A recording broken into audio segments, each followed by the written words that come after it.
Ada yang sangat menarik dari rangkaian ayat Ramadan yang diturunkan oleh Allah Subhanahu wa taala di Quran surah Al-Baqarah itu, dari ayat 183 sampai dengan 187-nya, ada satu ayat yang memberikan gambaran istimewa tentang keutamaan amalan di bulan Ramadan. Apakah ayat itu? Dalam episode 9 ini, itulah yang akan coba kita gali untuk menemukan keutamaan Ramadan di antara sekian banyak hal yang bisa kita dapati. Quran surah kedua Al-Baqarah ayat 186. Wa idza sa'alaka ibadi 'anni fa inni qarib ujibu da'watad da'i idza da'an. Pemirsa, ada sesuatu yang sangat indah dalam ayat ini. Mari kita sama-sama simak. Wa idza sa'alaka ibadi, dan jika hambaku bertanya kepadamu Muhammad sallallahu alaihi wasallam, anni tentangku, fa inni qarib, maka katakan pada mereka, tidak usah engkau mencari aku sangat dekat denganmu. Lantas apa setelah itu? Ada sesuatu yang sangat indah di sini, ujibu da'watad da'i idza da'an.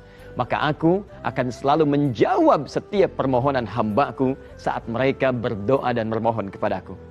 Pertanyaannya, kenapa ayat ini hadir di antara sekian rangkaian ayat Ramadan? Maka para ulama memberikan penjelasan bahwa ayat ini seakan-akan mengesankan kepada kita bahwa dalam bulan Ramadan ada bentangan kesempatan bagi kita untuk banyak bermohon kepada Allah Subhanahu wa taala. Di bulan Ramadan Anda diberikan kesempatan oleh Allah untuk memperbanyak doa kepadanya, memperbanyak doa kepada Allah Subhanahu wa taala. Dan yang paling menarik, ada sesuatu yang luar biasa. Ketika Allah meminta kita bermohon kepadanya, maka kalimatnya dimulai dengan kalimat ibad. Wa idza sa'alaka ibadi.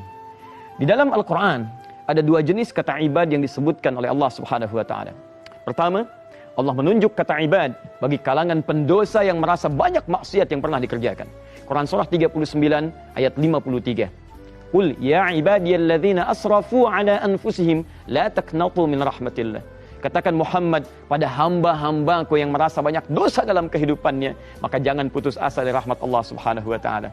Bila kita kaitkan dengan konteks Ramadan ini, seakan-akan Allah ingin menyampaikan, duhai hambaku yang merasa banyak dosa sebelum Ramadan, banyak maksiatnya, kamu jangan putus asa. Ramadan aku bentangkan rahmat untuk mengampuni dosa-dosamu.